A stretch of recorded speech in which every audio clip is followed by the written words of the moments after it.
எடப்பாடி பழனிசாமிக்கு குற்றம் சாட்டுவது பழக்கம். அதுபடி தான் குற்றச்சாட்டுகளை சுமத்தி கொண்டிருக்கின்றார். அன்றைக்கு வந்திருக்கின்ற நெல்மணிகள் பாதுகாப்பாகத்தான். எதிர்க்கட்சித் தலைவர் எடப்பாடி பழனிசாமியின் குற்றச்சாட்டு குறித்து செய்தியாளர் எழுப்பிய கேள்விக்கு அமைச்சர் ரகுபதி பதிலளித்துள்ளார்.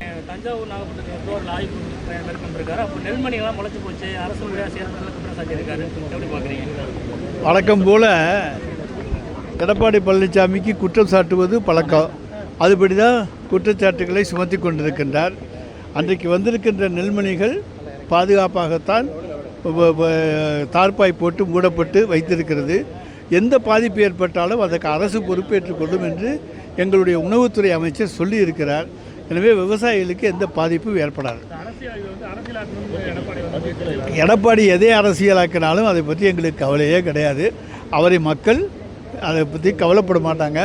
அவர் எல்லாமே அரசியல் தான் பண்ணிகிட்டு இருக்காருங்கிறது நாட்டுக்கும் தமிழ்நாட்டு மக்களுக்கும் நன்றாக தெரியும். கடந்த ஆண்டு பெரிய மலைக்கே காலதாமதமாக வந்தார். இப்போ சின்ன மலைக்கே உடனடியாக களத்துக்கு வந்திருக்காரு. எலெக்ஷன் வரனால எப்படி பார்க்குறீங்க? தேர்தலுக்கு வருகின்றவர்களை பற்றியெல்லாம் நாங்கள் கவலைப்படுவதில்லை. எப்பொழுதுமே மக்கள் பணியிலே பெருமழை பெய்கின்ற பொழுது களத்தில் முதலில் நிற்பவர்கள் திராவிட முன்னேற்ற கழகத்தைச் சேர்ந்தவர்கள். அதை கடந்த 4 ஆண்டுகளாக நீங்கள் பார்த்து வருகிறீர்கள்.